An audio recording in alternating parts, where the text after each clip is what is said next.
안녕하세요. 사람마다 어떤 사람은 발가락이 예쁘지 않게 생겼거나 어떤 사람은 목이 너무 두껍게 생각하기도 하고 주변에는 뒤통수가 너무 납작해서 머리를 묶으면 예쁘지 않다는 친구도 있었어요. 이렇게 다들 몸에서 부끄러운 점이라고 생각하는 단점들이 하나씩 있는 것 같은데요. 다른 사람들이 보이지 않도록 가릴 수 있는 부분이라면 좋겠지만 그렇지 않은 경우에는 자연스럽게 노출될 수밖에 없을 거예요. 그러다 보면 종종 사람들로부터 원치 않는 시선을 받기도 하는데 어릴 때는 친구들로부터 조롱을 당하기도 해서 더욱 스트레스인 것 같아요. 저는 그 중에서도 귓불에 큰 고민이 있는데요. 태어날 때부터 가지고 있습니다. 있었다고 하는데 머리를 넘기면 멀리서도 한눈에 알아볼 정도라서 어릴 때는 정말 싫어했어요.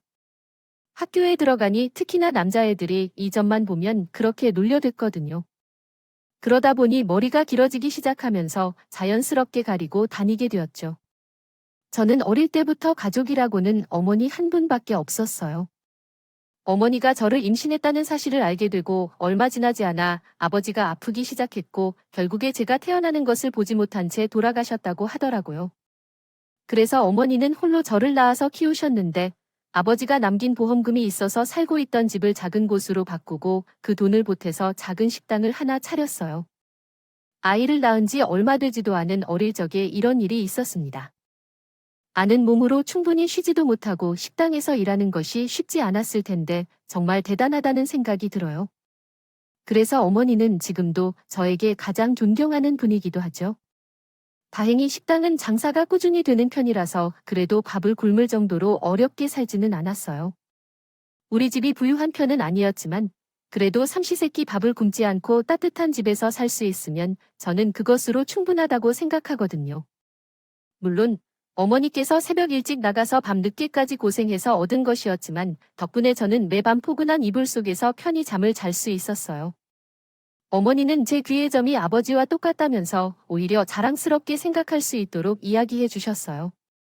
가끔 사진 속에 아버지를 외면해 놓는 점은 저희 가족의 어머니께서 항상 아버지를 기억하고 계신다는 것을 느낄 수 있게 하려는 마음에서인 것 같아요. 귀에 좀 더 같이 보여주시면서 하셨는데 그러자 한참을 거울 속으로 제 점을 들여다봤어요. 얼굴도 한 번 못 본 아버지이지만 왠지 거울 속에서 그 점과 함께 보고 있는 것 같은 기분이 들었어요. 그러다 보니 제게는 점이 아버지와 저 사이를 이어주는 하나의 연결고리가 되었죠. 그런데 주변의 아이들과 어울리기 시작하면서 자랑스럽기만 했던 제 점은 다른 의미가 되었어요. 그 나이의 아이들은 조금이라도 특이한 점이 있으면 놀리곤 해요. 동네에서 나가 놀기 시작하다 보니 어느 순간부터 제 귀에 있는 점에 관심을 가지는 남자애들이 저를 놀려 먹기를 시작했어요. 시작하더라도 야, 너 귀에 새가 똥 싼 거야? 수연이가 새가 귀에 응가를 했다고 했어. 아니라고. 이건 점인데. 아, 응가 냄새 가까이 오지 마. 아이고, 응가 냄새 나. 아니야, 응가가 아니라고. 이건 점이래. 다들 어릴 때 남자애들이 어떤지 잘 아실 거야. 괜히 여자애들이랑 같이 놀고 싶고 장난을 칠 수 없다 보니 상대가 속상하고 신경도 쓰지 않고 선을 넘을 때가 있어. 어릴 때는 여리고 눈물이 많았던 나는 그런 놀림 앞에서 맞받아쳐주지 못하고 주저앉아 울었었어. 그런 어느 날이었어. 그날도 어머니가 일을 하고 계신 사이 식당 앞에서 몇몇 친구들이랑 놀고 있었어. 그런데 또 그 모습들. 남자애들이 와서 제 귀로 장난을 다시 치기 시작하더라고요. 그날도 분해서 소리만 짓다가 주저앉아 울고 있을 때 어떤 아이가 오더니 큰 소리를 지르며 그 아이들을 혼내주기 시작했어요. 꽤 큰 체격을 가진 듬직한 남자였는데 한 번만 더 장난치면 자기가 다 혼내줄 것이라며 고래 소리를 쳤어요. 저희보다 나이가 더 많은 것 같았고 덩치도 크고 형인 것 같은 아이가 갑자기 무섭게 소리를 질러서 아이들은 금세 꼬리를 내렸어요. 그 오빠가 눈치를 살피더니 앞으로 뛰어나가려는 신호를 보이며 잡으러 간다고 소리쳤는데 아이들은 쏜살같이 도망가 버렸어요. 괜찮아. 앞으로 그 애들이 또 장난치면 말해. 내가 혼내줄게요. 고고할게. 고맙습니다. 어머니 수연아, 무슨 일이야? 왜 울고 있어? 아, 넘어졌어? 어디 다쳤어? 그때 마침 식당에서 우리 딸이 잘 놀고 있는지 보려고 잠깐 나온 어머니를 제가 주저앉아서 울고 있었던 것을 보고 깜짝 놀랐어요. 아니, 아까 애들이 내 귀에 전화를 걸어서 새 음악을 들었다고 놀렸어. 근데 여기 오빠가 애들을 막 화내면서 혼냈어. 어머니, 그랬어? 아유, 고마워. 이 동네에서 밥을 먹었어? 아니면 아줌마가 만들어준 것을 먹을래? 우리 딸이 도와줬는데 그냥 보내기가 됐어? 그래서, 아니에요. 저는 괜찮습니다. 아버지가 찾으시니 금방 가봐야 해요. 그 오빠는 엄마에게 꾸벅 인사를 하고 저에게는 손을 흔들어 줬어. 보이더니 사라졌었고 나중에 알게 된 것은 저희가 살던 다세대 주택의 같은 층으로 새 이사를 온 것이다. 어머니가 아침에 이사짐 속에서 어릴 적 책상과 책들을 보았다고 했는데 그것이 바로 오빠의 것이었던 것 같았어요. 그 당시 저는 5살쯤이었고 오빠는 거의 10살 정도였던 것 같은데 저는 항상 동네에서 노는 꼬마였고 오빠는 학교에 다녀서 그 이후로 마주칠 일이 없었어요. 가끔씩 엄마가 반찬을 주고 우리 집에 와서 함께 식사를 했던 기억이 있는데 실제로는 너무 어렸을 때라서 기억이 흐릿해요. 얼마 지나지 않아서 우리는 다시 이사를 갔던 것 같았고 그 이후로 동네에서 계속 살다가요. 중학생 때쯤 어머니와 다른 동네로 이사를 하게 되었어요. 운영하던 식당 자리가 좋아서 그곳 건물을 관리하는 분이 자기 딸라 가게를 차려주겠다며 나가달라고 이야기했거든요. 어차피 그 동네는 재개발을 앞두고 있어서 집을 곧 비워줘야 하는 상황이었기 때문에 이 기회를 이용해 어머니가 예전에 살던 고향으로 내려갔어요. 어머니는 솜씨로 가게를 차리니 여기서도 장사는 나쁘지 않게 되었어요. 처음에는 근처 다른 식당에 텃세가 좀 있어서 어려웠지만 그래도 원래 그 동네 사람이라는 사실이 알려지고 나니 다들 마음을 열고 은근히 챙겨주더라고요. 그리고 그 은근히 챙겨주던 이유는요. 어떤 부부가 횟집을 운영하는 중에 저와 비슷한 나이의 두 아들을 키우고 있었습니다. 다른 지역으로 이사와서 처음에는 자리 잡기가 어려웠다고 하더라고요. 그러나 그들의 어머니는 우리의 마음을 매우 잘 살펴주셨다고 합니다. 실은 그동안 혼자 아이를 키우시며 외로우셨고 많은 어려움을 겪으셨을 것이지만 그 부부의 위로와 보살핌이 큰 도움이 되었던 것 같아요. 종종 가게를 닫고 나면 서로의 가게에 모여 음식을 해먹으며 어른들은 술을 한 잔 기울이며 대화를 나누곤 했습니다.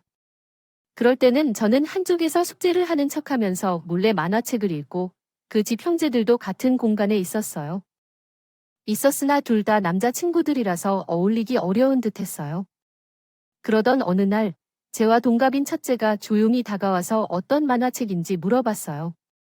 그 당시에는 사춘기 소녀다운 순정 만화에 빠져 있었던 터라 그 내용을 간단히 이야기해 주었더니 은근히 관심을 가지는 것 같았어요. 그래서 빌려주었더니 취향에 맞았는지 며칠 후에 다음 편은 어떨지 다시 물어봤어요. 그렇게 우리는 종종 만화책을 빌려주며 서로 친해지게 되었고 운동을 하는 남자라서 무서울 것 같고 무뚝뚝할 거라 생각했던 것과는 다르게 그도 운동을 잘해서 학교에서 기대되는 유망주라고요. 제가 다니고 있는 학교와는 다른 학교에 다니고 있어서 잘 몰랐었는데 큰 대회에서 몇 번이나 상을 받았다고 했다고 하더라고요. 그냥 옆집 남자인 줄만 알았는데 이런 면도 있었구나. 의외였어요. 남동생은 공부를 굉장히 잘한다고 하던데 묘하게 형에게 열등감이 있는 것 같았어요. 아무래도 형이 운동 쪽으로 유망주라는 소리를 들으며 부모님은 물론 학교와 동네에서도 유명하다 보니 은근히 경쟁심이 있는 것 같았죠.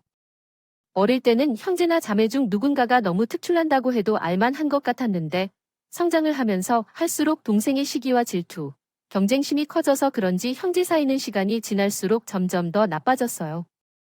언젠가부터는 길에서 마주쳐도 인사를 하면 무시당할 수 있다던 첫째는 운동을 잘해서 장학금을 받아 다른 지역의 유명한 대학에 입학했어요. 우리 집에서 세계적인 선수가 나온다는 예감이 들었는데 집 부모님들이 들뜨시던 모습이 생각나요. 공부나 운동, 특기적으로 뛰어난 것이 없어서 졸업 후에는 어머니의 식당에서 일했어요. 갓 지은 따뜻한 밥을 맛있게 먹는 모습을 보면 기분이 좋았거든요.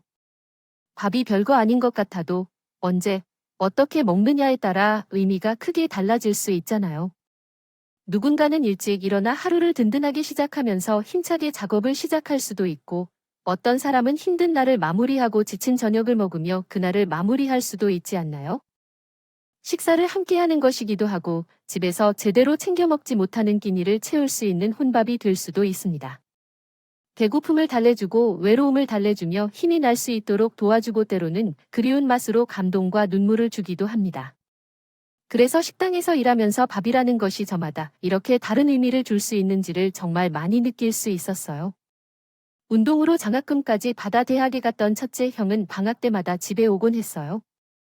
종종 방학이 올 때마다 그 친구로부터 대학 생활은 이렇게 다르구나 이야기를 듣고 근처 바다에 나가거나 시내를 돌아다니며 시간을 보내기도 했습니다. 그러나 어느 날 방학조차 아직 시작하지 않았는데 그 친구가 집으로 돌아왔다는 사실을 받게 되었어요. 돌아왔다는 소식은 들었지만 그의 모습을 볼 수 없었어요. 며칠 몇 주가 지난 후도 지나가는 길에서는 그의 방에 불이 켜져 있는 것만 볼 뿐이었고 만날 수 없었죠. 그런데 한두 달쯤 지난 후에 옆집으로 가보니 횟집에서 그 애가 앞치마를 하고 있었어요. 오, 언제 왔어? 여기서 뭐해? 라고 물었더니 아니요, 얼마 전에 왔어요. 아직 방학이지 않아요. 그게 하고 말했어요. 알고 보니 그 애는 대회 준비를 하던 중 십자인대가 파열되는 사고를 겪었어요. 급하게 수술을 받았지만 앞으로 운동을 다시 하기는 어려울 거라는 진단을 받았다고 했어요. 일상생활은 가능하기는 하지만 한동안 다리를 절뚝거릴 수도 있고 경과를 봐야 알 것 같지만 이러한 상황인 것 같아요. 계속될 수도 있다고 했어요. 한마디로 앞으로 영원히 한쪽 다리를 절 다녀야 할 수도 있다는 것이죠. 나는 평생 운동만 생각했어. 그게 내가 가장 잘하는 거였고 주변에서도 다들 잘한다고 하니까 다른 건 생각해보지 못했어. 내가 이걸로 밥 굶을 걱정은 없겠구나 싶어서 공부도 쳐다보지도 않았는데 이럴 거면 미리 공부라도 좀 해둘 걸. 그랬다. 장학금도 취소되어서 학교도 자퇴했더니 이제 진짜 남은 게 없네.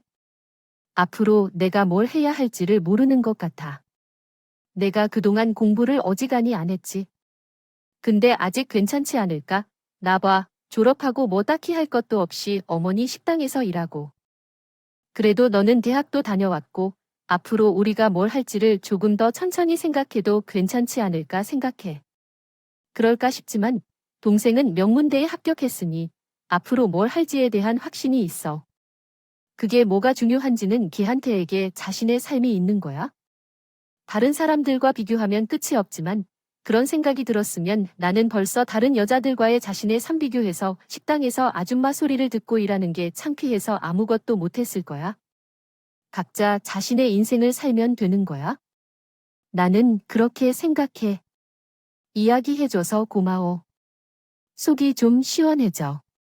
미안한데 그동안 내게 피해줘서. 야, 뭐가 미안하냐. 사람은 힘든 일이 있으면 때로는 숨고 싶은 마음이 생기기도 해. 거지 그래도 나에게 더 일찍 말해줬으면 좋았을 텐데. 이제 나랑 친구도 안 하려나. 서운했어.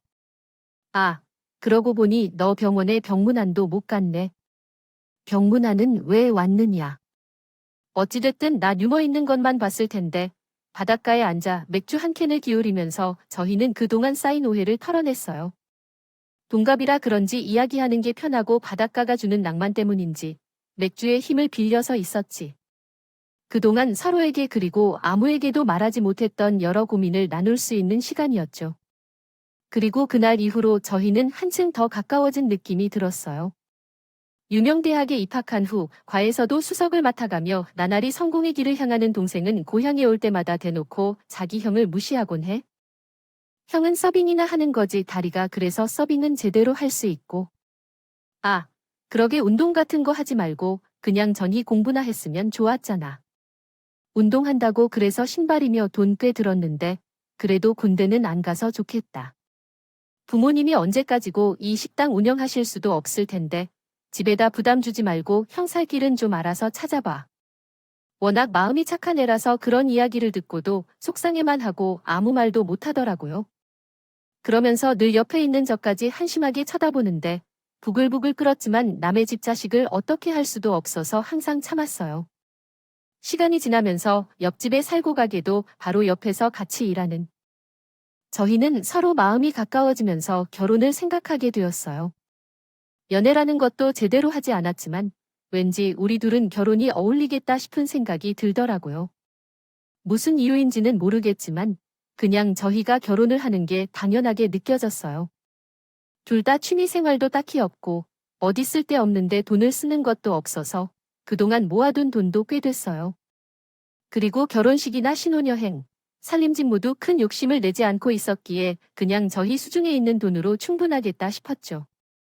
부모님들은 그래도 외동딸이랑 집안의 첫째 아들이 결혼하는 건데 뭐라도 해줘야 하지 않냐고 하셨지만 거절했어요. 이제 성인이고 저희가 가진 것으로도 충분하기 때문에 처음부터 차차 오직 두 사람의 손으로 이루어가고 싶었거든요. 그동안 모은 돈을 가지고 다른 지역의 식당을 차렸어요. 둘이 운영할 수 있는 작은 가게를 찾아 동네 꼬맹이 두 사람으로 성장한 지금 여보 남편 부부로 되었죠. 서로 믿고 의지하며 힘든 시간을 견디어왔기에 결혼은 어렵지 않았어요. 서로 믿고 응원하며 힘이 필요할 때는 늘 힘이 되어주고 그렇게 헤쳐나갔죠.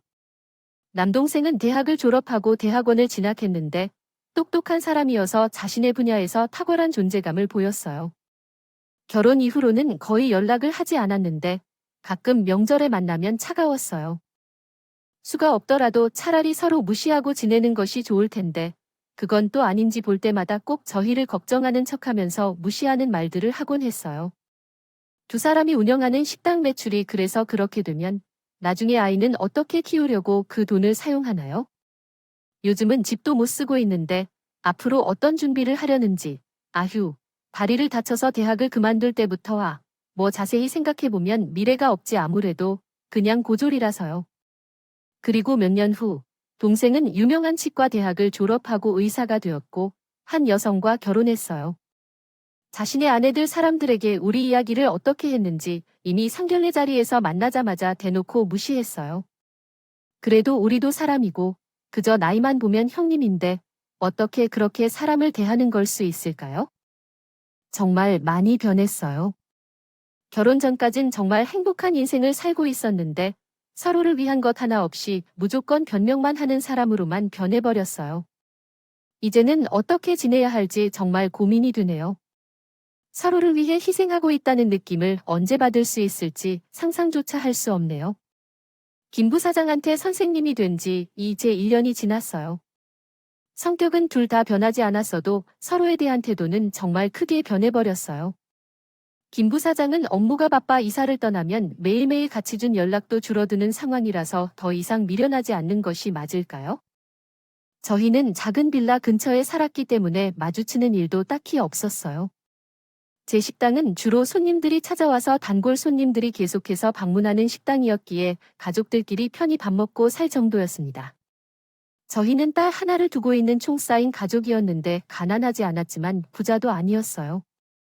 그럼에도 불구하고 저희는 만족하며 잘 살고 있었죠. 남편과 저 모두 돈에 연연하지 않아서 부자 되기보다는 행복하게 살아가는 것을 중요하게 생각했습니다. 처음에 식당을 차리면서 우리의 마음대로 소박하게 꾸준하게 든든한 음식을 제공하여 손님들이 기쁘게 먹는 즐거움으로 가게를 운영해 나갔습니다. 지금까지는 식당에 오는 손님들에게 음식을 제공하고 근처에 걸어서 갈 수 있는 가까운 거리에만 배달해 왔어요. 드렸어요. 저희 두 사람이 운영하고 있는데 보니까 배달 서비스를 크게 홍보할 필요가 있나 싶더라고요. 그런데 근처에 새로운 상가와 아파트들이 생기면서 손님들이 조금씩 늘어나더니 혹시 배달이 안 되냐고 물어보는 분들이 꽤 많더라고요. 그러다가 저희 가게에서 배달을 주문한 분들이 인터넷에 소개하는 글을 올렸는데 그것으로 입소문이 퍼지기 시작했어요. 이 집은 찌개 맛집인데 반찬이 많이 나와서 양도 푸짐하고 맛도 좋다는 내용을 남기더라고요. 사실 제가 손도 큰 편이고 남편도 우리가 손님들께 푸짐하게 대접해주고 넉넉히 나가자고 해서 매번 손님들께는 반찬이 무려 9가지도 나가고 있어요. 그것도 대부분 당일에 만든 신선한 반찬들이며 재료도 직접 근처 시장에 가서 사온다는 것이죠. 그때마다 제철 반찬으로 만들어내고 있었어요. 진심은 통한다는 말이 맞는지 많은 분이 그 뜻을 알아주시더라고요. 하도 배달 요청이 늘어나서 우리 음식을 드시고 싶어 하시는 분들이 이렇게나 많은데 거기에 응답을 해드리자마는 먹었어요. 그래서 포장을 할 수 있는 그릇과 기기도 새로 사고 오토바이도 하나 구입했어요. 매장으로 바로 전화를 해서 배달하는 일이 많았던 때라서 가게 앞에만 알림을 붙여 두었어요. 배달 가능이라고 종이를 붙이자마자 여기저기서 전화가 오더라고요. 제대로 된 포장까지 준비되어서 그런지 사람들의 반응은 좋았어요. 이전보다 더 뜨거웠어요. 여기 사장님이 너무 친절해요. 이 동네에서 인정할 수밖에 없는 진짜 맛집이에요. 항상 제철 재료로 반찬을 해주셔서 밥 먹는 것만으로도 계절을 느낄 수 있어요. 반찬이 너무 푸짐해서 한 번 시키면 통에 담아두고 두 끼 식사까지 가능해요. 이렇게 좋은 후기들이 인터넷에 올라오기 시작하니 근처 회사나 학원, 병원 등 단체 주문도 많이 들어오더라고요. 결국 일손이 부족해서 주방에 일하는 분이랑 배달을 도와주는 아르바이트생도 고용하고 오토바이도 한 대 더 구매했어요. 바쁜 점심시간에 배달을 도와주는 아르바이트생이 있어요. 확실히 더 편안했어요. 그렇다고 해도 많은 분들이 우리 가게가 푸짐하고 양도 좋다고 말씀해 주셔서 좋은 후기를 남겨주시고 입소문을 퍼뜨려 주시더군요. 덕분에 매출은 꾸준히 증가하고 있었어요. 그런데 어느 날 치과에서 주문이 들어왔어요. 보니까 동서가 일하는 그 치과는 다른 곳과는 달리 생각해봐도 가까운데 한 번도 가본 적이 없었어요. 혹시나 마주치면 괜히 제가 불편해할까봐 근처를 잘 지나다니지 않았죠. 동서가 일하는 곳이라서 아르바이트로 일을 하려고 했는데 그날 주문이 밀려서 가지 못한 상황이었어요. 최대한 미루려고 노력해봤지만 결국 어쩔 수 없이 저가 가야 하는 상황이었죠. 다른 배달도 계속 들어오는 상황에서는 미루는 것도 어렵겠죠.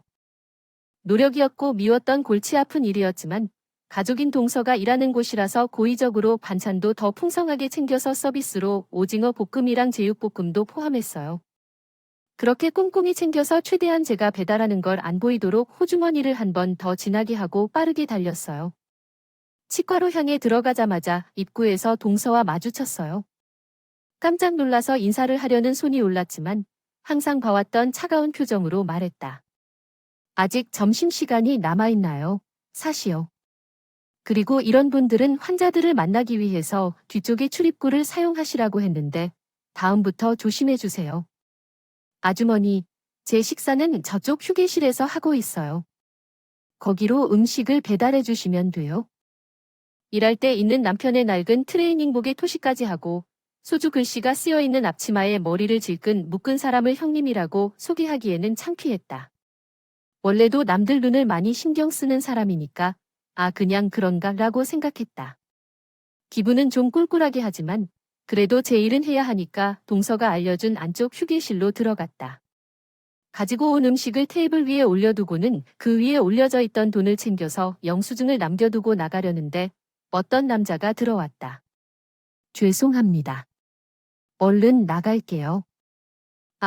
우리 점심 배달해 주신 분이군요. 아휴, 제가 갑자기 들어와서 놀라셨죠.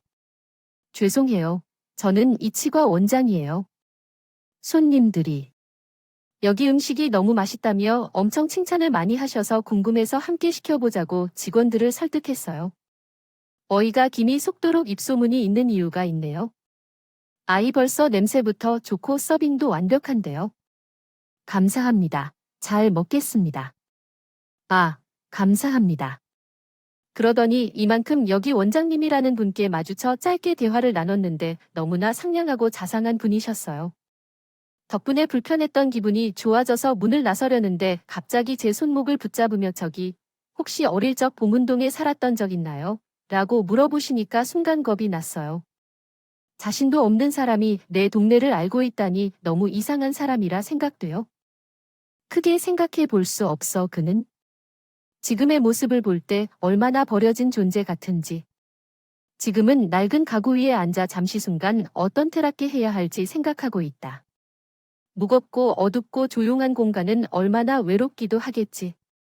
등에는 아직도 어떠한 짐도 없는데 마음속으로는 얼마나 아프고 힘들 것인지.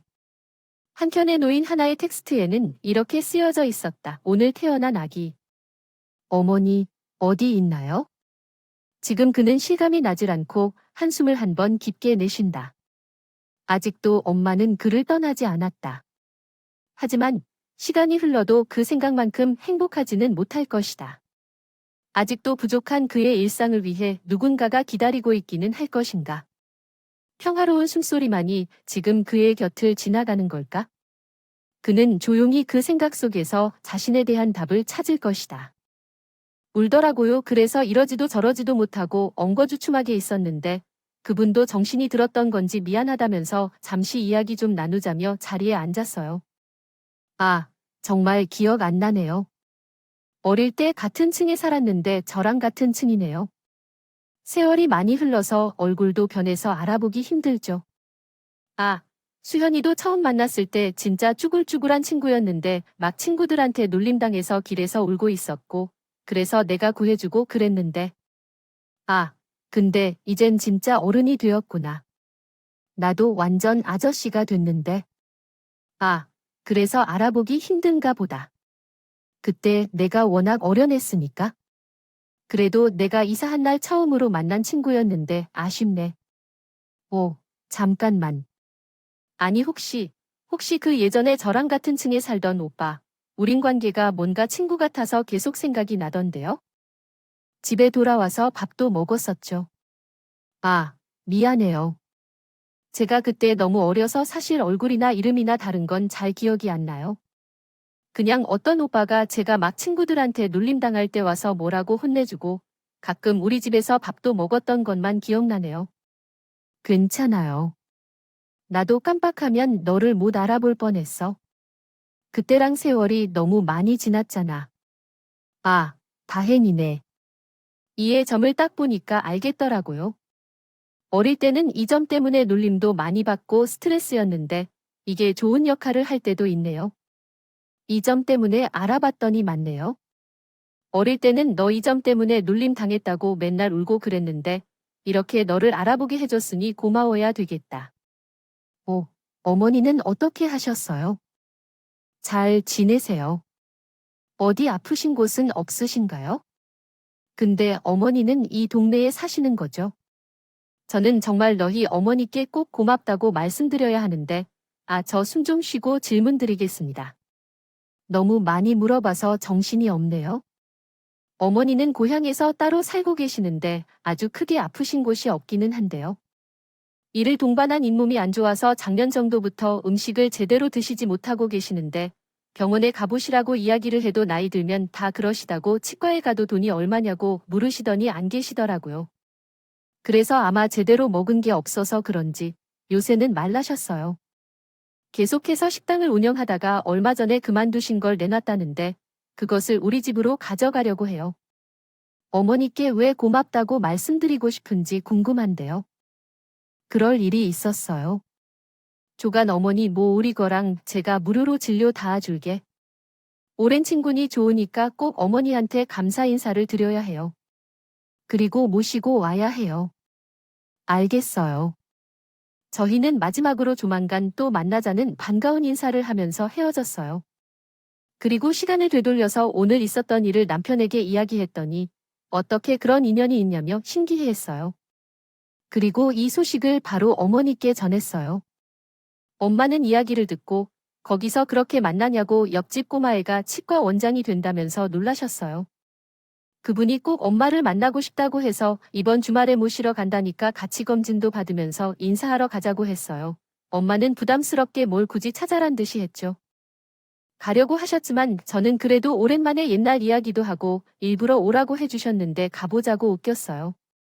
그리고 일부러 가장 손님이 없는 시간을 물어보고 방문했어요. 원장님은 저희 어머니를 보더니 어쩜 이렇게 그대로냐면서 활짝 웃으시더라고요. 문 앞까지 달려와서 저희 어머니 두 손을 잡으면서 잘 오셨다고 얼마나 그리워했는지 모른다고 또 눈물을 쉬었어요. 그리고 원장님이 안내를 받아 안으로 들어가서 진료를 받으려고 하는데 그걸 본가를 내더라고요. 그제야 동서가 불편할 수도 있겠다는 생각이 들었지만 이미 어머니지만 되돌릴 수가 없었어요. 선생님께서는 진료를 보시더니 그동안 많이 아플 텐데 어떻게 참으셨냐고 하시면서 치료비도 받지 않으실 테니 신경치료부터 임플란트까지 다 해주시겠다고 하셨어요. 그 이야기를 듣고 너무 감사하다고 인사를 드렸는데 오히려 이런 건 아무것도 아니라고 하시더라고요. 온 김에 오늘부터 시작하자고 해서 치료도 받기로 했어요. 그런데 치료를 시작하니 옆에서 동서가 기분 나쁜 티를 계속 내더라고요. 원장님이 잠깐 자리를 비운 사이에 제게 이야기하더군요. 아니, 제가 일하는 곳에서 꼭 이렇게 하셔야겠어요, 형님. 그리고 뻔히 제가 일하는 곳인 거 알면 옷이라도 좀 깔끔하게 입고 오시든지 아니면 가방이라도 브랜드 제품으로 들고 오시든지요. 집에 명품 가방 하나 없어요. 누가? 우리 집 가족이라도 알지 않은 사실을 알아버리면 어떻게 될까요? 비싼 옷을 입지 않고 명품 가방을 들고 오느라 알면서도 모르는 척을 계속해서 했어요. 그 선생님은 그렇게 보지 않았는데 그런 점을 따져보는 사람이었었군요. 원장님, 그게 아니라 형님이랑 같이 하는 거였어요. 아니면 그냥 형님에게만 그런 거였어요. 이렇게 마음대로 판단하고 평가했었나요? 환자들이 몇 번 불편하다고 의견을 표현해 주셔서 지금도 적응 중이신데 그렇게 이해해드렸더니 원래는 그런 분이었군요. 죄송합니다만 이만 짐 싸서 퇴근해도 될까요? 우리 집 환자들을 마음대로 대하는 곳 같네요. 선생님 같은 분과 어울리지 않아서 다른 병원을 찾아보시는 게 좋겠어요. 원장님, 진짜 그런 게 아니에요. 제가 잘못했습니다. 간호사님, 여기 선생님 퇴근 시간 안내 좀 해주세요. 원장님은 동서에게 냉정하게 이야기하고 돌아서셨어요. 그리고 담담한 표정으로 우리 어머니의 치료를 마무리해 주었어요. 옆에서 괜히 제 잘못인 것 같아서 마음이 무거웠지만 제가 나서야 할 문제는 아니었어요. 그저 조용히 있었죠. 치료가 끝난 후 우리는 근처 집으로 가서 이야기를 나눴어요. 왜 원장님이 그렇게까지 저희에게 함부로 대하셨는지 이해할 수 없었어요. 어머니께 감사한 마음이 너무 궁금해서 물어보았어요. 사실은 그 당시 우리 어머니께서 돌아가신 후 이사를 하신 거였어요. 오랫동안 아픈 채로 돌아가셔서 집안 사정이 매우 어려워졌고, 그러다 보니 아버지도 저에게도 굉장히 어려운 시간이었어요. 현실적으로 돈 문제로 큰 어려움이 있었고, 심적으로도 사랑했던 어머니가 돌아가신 것으로 인해 가히 내리는 중이었죠. 저는 아들이라서 원래 무뚝뚝한 성격이어서 아버지에게 위로를 전해드리지 못했어요. 아버지 역시 상남자 타입이어서 그냥 제 어깨를 한번 툭툭 두드리고 그것이 다였죠. 돈을 벌기 위해 바쁘게 일하시는 아버지로 인해 집에 없는 날이 더 많았어요. 빈집에서 혼자 일어나서 학교를 다니고 음식은 차를 먹곤 했어요. 아주머니가 저를 정말 잘 챙겨주셔서 감사했어요. 처음에는 그냥 수연이가 도와줘서 고맙다고 생각했던 것을 반찬을 가져다 주신 줄 알았어요. 그러나 어머니가 돌아가신 후 새로 이사와서 아버지가 계속 나가시고 혼자 있는 걸 깨달은 후로 매일 식사를 챙겨주셨어요. 반찬도 지지 않게 가져다 주시고 밥이랑 찌개도 매일 가져다 주시고 학교 끝나면 식당에 와서 먹고 가라고 챙겨주셨어요. 쉬는 날에는 집으로 와서 먹으라고 하셔서 수연이와 함께 많이 먹었지만 기억은 안 나네요. 아주머니 덕분에 같은 건물에서 지내면서 함께 할 수 있어서 좋았어요. 그때 살았을 때 정말 매일 든든하게 맛있는 밥을 챙겨 먹었던 것 같아요. 그때 아주머니가 해주신 밥은 정말 한 끼 한 끼 아니, 반찬 한 젓가락조차도 정말 너무 맛있었어요. 그렇게 맛있었던 식사를 그 이후에는 아무리 비싼 레스토랑을 가도 느낄 수가 없더라고요. 그리고 그 몇 년 동안 아주머니가 주신 애정과 관심 덕분에 지금의 저가 있을 수 있었어요. 그때 외롭고 마음도 많이 힘들어서 그대로 있었으면 잘 살아봐야겠다는 용기를 내지 못했을 거예요. 아주머니가 늘 따뜻하게 대해 주시기 때문에 학교에서도 열심히 공부할 수 있었고, 언젠가 내가 더 성공한 사람이 되어서 이렇게 잘해주신 분께 꼭 보답해 드려야겠다고 마음먹었거든요. 아야, 난 그냥 나랑 식당 하니까요. 챙겨줬던 거야. 그리고 나도 남편을 잃고 혼자 지내다 보니 마음이 이해가 갔었지. 어린 애가 어머니를 잃고 얼마나 마음이 안 좋을까 하는 게 우리 딸이 아버지 얼굴도 못 보고 떠나 보냈다고 하지만 그래도 자기 아버지 사진을 붙잡고 자고는 했는데 10년 가까이 같이 살다가 어머니를 떠나보낸 속은 오죽하겠냐. 그래서 그런 거야. 그냥 애틋하고 안타깝고 그냥 우리랑 밥하면서 양을 조금 더 해주었는데 내가 그렇게 고마워 생각하고 있었다니 오히려 내가 더 고맙다. 그리고 이렇게 훌륭하게 자라줘서 더 고맙다. 저는 너무 어릴 때라서 기억이 잘 나지 않았는데 알고 보니 어머니께서 같은 건물에 사는 3년 가까이 그렇게 밥을 챙겨주셨다고 해. 아빠 없이 매일 혼자 지내는 어린애를 보니 안타까워서 챙겨주셨던 건데 원장님은 어린 날 덕분에 큰 위안을 얻었나 봐요. 두 사람은 이야기를 나누면서 서로 고맙다는 말을 수십 번 주고받았어요. 그런 두 분을 보니 인연이란 게 어떻게 이렇게 다나 싶기도 하고 돌고 돌아 지금이라도 다시 만나게 되어 서로가 잘 살고 지내고 있음을 알게 되어서 너무 행복하다는 생각도 들더라고요. 두 사람을 보니 괜히 제가 눈시울이 다 붉어졌어요. 그 후로 어머니는 가게를 정리하고 우리 동네로 오셨고 꾸준히 치과를 다니면서 받게 되었어요. 너무 잘 치료를 해주신 덕분에 이제는 음식도 편하게 드실 수 있고 심지어 고기도 거뜬하게 드실 수 있습니다. 나는 그럼에도 불구하고 놀라운 일이 두 가지가 생겼는데 하나는 원장님이 어머니가 치료를 잘 마무리하여 주시는 선물이었습니다. 그는 유럽 6개 나라를 여행할 수 있는 패키지를 선물해 주셨고 이전에는 제게 많은 맛있는 음식을 대접해 주셨었으니까요. 제가 돈을 벌면서 여행도 하고 학교도 다니면서 세계적으로 유명한 음식을 많이 먹어봤었어요. 아주머니가 어릴 때 해주신 음식만큼 맛있는 것은 찾지 못했지만 그래도 꽤 맛있는 음식을 많이 만나게 되었습니다. 그때의 맛있는 음식을 대접해 주신 것처럼 요리를 못하니 대신 여행을 통해 맛있는 음식을 드실 수 있도록 도울 수 있었으면 했습니다. 이제 치료도 다 끝났으니 튼튼한 치아로 먹는 즐거움을 많이 즐기시기 바랍니다. 도마뱀을 조심하세요. 함정에 들릴지도 몰라요. 사실 사과를 드리고 싶어서 왔어요. 사과드리네. 죄송해요, 형님. 죄송해요. 그동안 제가 얼마나 못됐는지 사실 저도 알고 있었어요. 그러니까 안 된다는 것도 잘 알고 있었는데 동서는 제 앞에서 무릎을 꿇으면서 눈물을 흘리더라고요. 아니, 동서, 왜 이래? 죄송해요. 정말 죄송해요, 형님. 제가 동서 하나로 제가 더 독해질 수밖에 없더라고요.